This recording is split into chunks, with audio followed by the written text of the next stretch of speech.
près de Châlons-en-Champagne. Des habitants ont formé un collectif. Ils se mobilisent contre une future usine de recyclage qui serait, selon eux, néfaste pour leur santé. Cécile Banazic et Xavier Claes. C'est la première réunion publique organisée par le collectif Non à Polyprep.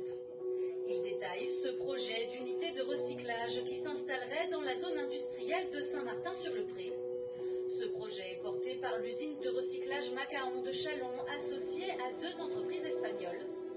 Les plastiques non traités par Macaon seraient envoyés chez Polyprep et transformés chimiquement par pyrolyse pour produire de l'huile de pyrolyse, une sorte de goudron. Je trouve que c'est bien expliqué, intéressant, et moi je suis contente d'avoir de l'information parce qu'on n'en avait pas eu en fait en tant que riverain. Si c'est bien fait et qu'il n'y a pas de pollution, pourquoi pas? Mais après, si elle est pollutive et qu'elle maltraite les champs, l'air et tout ce qu'on peut avoir pour nous, bah oui, c'est inquiétant. Et c'est ce que craignent les membres du collectif. À côté du futur site, ils nous font part des risques de rejet dans l'air, dans l'eau et les sols.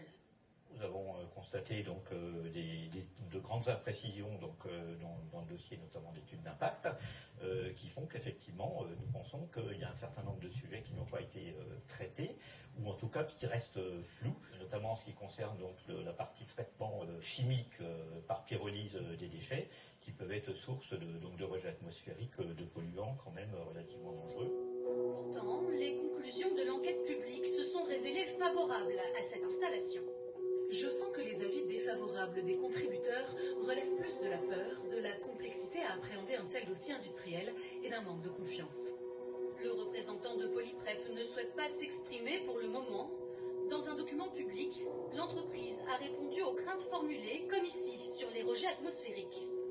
Le projet a fait l'objet d'une étude d'impact. Les conclusions de ces études ne mettent pas en évidence d'impact sanitaire significatif. Le collectif a lancé une pétition et espère encore peser dans les débats. Nous espérons que nos arguments techniques prouvent notre connaissance du dossier et arrivent à convaincre le préfet, les membres du CODERST, des faillances et des insuffisances que représente ce dossier et des dangers environnementaux qu'il représente.